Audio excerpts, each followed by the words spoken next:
high definition.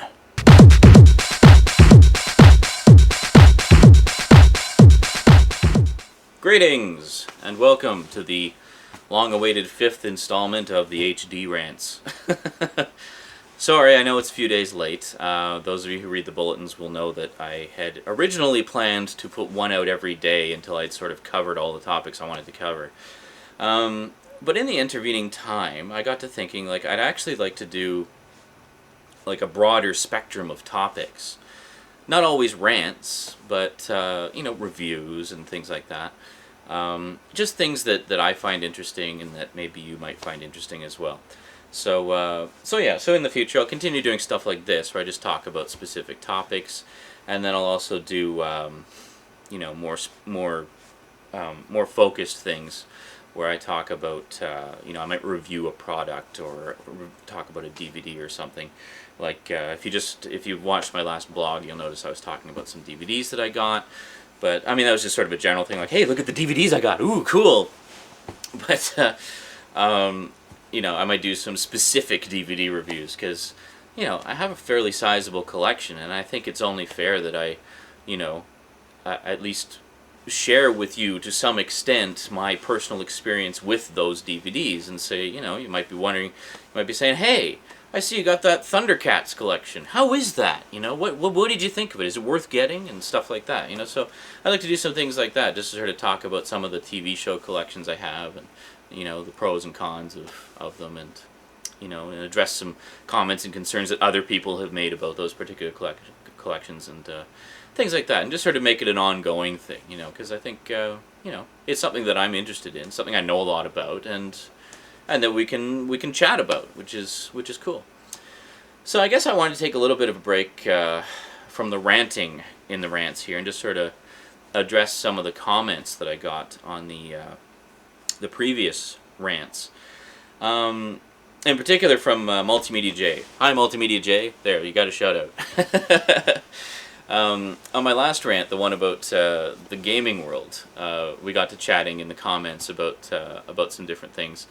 And he raised some really good points, actually. One of which was that, those of you who watched the last, the gaming world rant will know that one of the things I was saying was that I was afraid that that multi-platform games would be affected by the differing storage capacity of the PS3 and the Xbox 360, because the 360 uses regular DVDs, the PS3 uses Blu-ray. And then one of the things that Jay was saying was that, well, that's not always the case, because, you look at multi-platform games in the past, they basically have, for example, we were talking about the Super NES and the NES, when they put out a game on both. Obviously, the Super NES version is going to look and sound better, just because it's a way better system than the NES. But, that's really not even, obviously they're going to be different on those systems.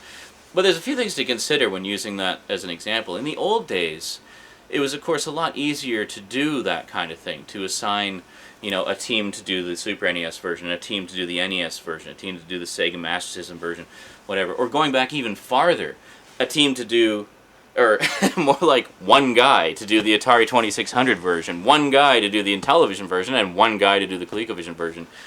Yeah, can you imagine that? Look at games now. You look at the credit list at the end of a game, it's like the credits for a frickin' movie. It's crazy. Literally hundreds upon hundreds of people working on one game. Which kind of leads me into where I'm going with this, but what I was going to say is basically, I understand that in the past that kind of thing hasn't applied. I guess, to word it better, I'm concerned that because of the differing storage capacities, we won't see the full potential reached for those types of games until it's a more even playing field.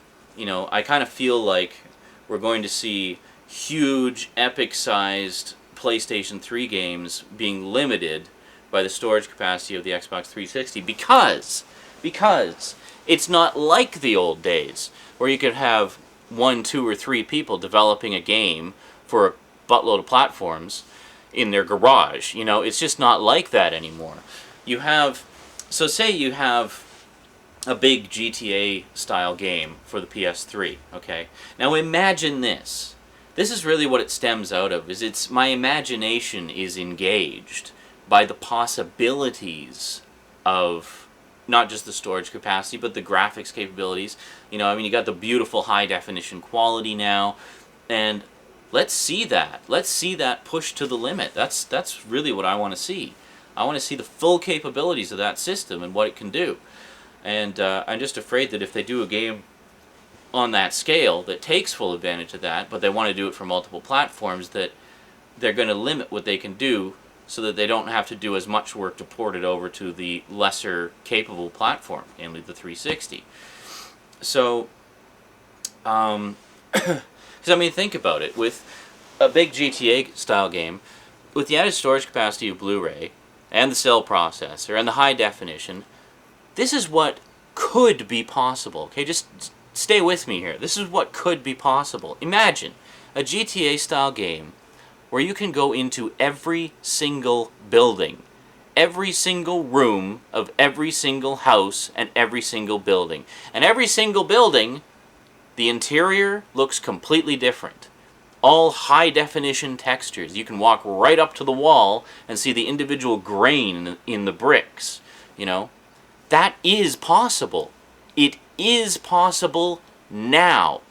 But to use all those high definition textures and all those objects, I mean, to be fair, 3D objects don't actually take up a lot of space. I mean, you're basically just storing the wireframe, and then the graphics processors take care of the rest. They slap the textures onto the wireframes, and there you go, and render it all in real time. It's actually really cool when you get down to the technology of it.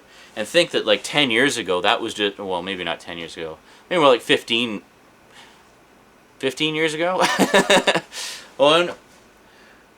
Well, the mid-90s, okay, the mid-90s, that wasn't possible. It was just being talked about as a possibility, like, oh, in the future we'll be able to do real-time rendering. And at the time, I was struggling doing 3D animation, having to render one frame at a time, 20 minutes per frame, and thinking, oh, yeah, right, real-time rendering, like, that's ever going to happen. Well, here we are.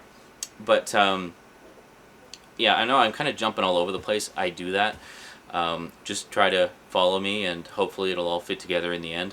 It's like I'm giving you puzzle pieces, and it's up to you to put it all together. What? Me form a coherent argument? As if. So where are we here? Yeah, so anyway, imagine the possibilities. Imagine the freedom. No, sorry. Imagine the possibilities of doing that, where you just have... Now, so basically what I'm saying is the wireframes don't take up a lot of space, but the textures sure as hell would, because you'd have like this buttload, like thousands upon thousands of high-definition textures. I suppose you could duplicate textures to a certain degree, but if you really want to push it right to the nth degree, you're using every single last kilobyte of space on that 50 gig Blu-ray disc. Yeah, okay, like realistically, no game company's going to be doing that anytime in the foreseeable future. But it's possible. It could happen, okay? Now, one thing I promised Jay that I would get into is sort of where this idea of the lowest common denominator scenario comes from. And it does come from a very specific personal experience and something that I have seen happen. I'm actually just going to pause for 1 second. Okay, sorry, I just checked the running time and realized that already I'm pretty much out of time. So, like I say, I do come from some very specific background, and I do have some very specific reasons for spouting out this theory and why I'm fearful that history is going to repeat itself in this particular respect. But that'll have to wait until the next rant. So, thanks for watching, and tune in again tomorrow for the final reasons why I'm so insane about this whole lowest common denominator thing. All will be made clear. Tune in again tomorrow. HD Rants Volume 6. Until then, thanks for watching, and sayonara.